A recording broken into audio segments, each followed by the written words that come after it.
ఆధ్యాత్మిక పారవస్యంలో పొదలకూరు పట్టణం ఓలలాడింది. Ramnagar gate centre నుండి శ్రీనివాస లేఅవుట్ వెంకటేశ్వర స్వామి ఆలయం వరకు భక్త జనమే. శోభాయాత్ర ఊరేగింపు కొనసాగిన రహదారి మొత్తం పండుగ కళతో శోభిల్లింది. శ్రీరాముని శోభాయాత్ర వెంట సాగిన యువతీ యువకులు, మహిళలు రామనామ స్మరణ చేస్తూ ముందుకు సాగారు. జై శ్రీరామ్ అంటూ జై జై ధ్వానాలతో పరిసరాల్ని మార్మోగించారు. ప్రత్యేక అలంకరణలోనున్న శ్రీ సీతారాముల ఉత్సవ విగ్రహాలకు భక్తులు టెంకాయలు కొట్టి మొక్కులు తీర్చుకున్నారు. ఎండను సైతం లెక్క చేయకుండా పెద్ద ఎత్తున తరలి వచ్చిన భక్తులు శోభాయాత్రలో పాల్గొన్నారు.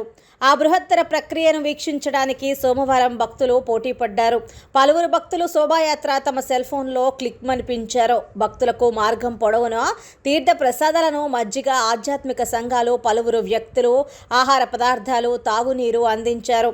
రామ సంకీర్తనల నడుమ గేట్ సెంటర్ నుంచి శ్రీ లక్ష్మీ గోదా సమేత వెంకటేశ్వర స్వామి ఆలయం వరకు శోభాయాత్ర అంగరంగ వైభవంగా సాగింది.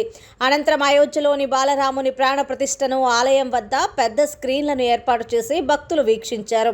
తర్వాత శ్రీరాముని అక్షింతలతో వేద పండితులు ఆశీర్వచనాలు అందించి తీర్థ ప్రసాదాలను పంచిపెట్టారు.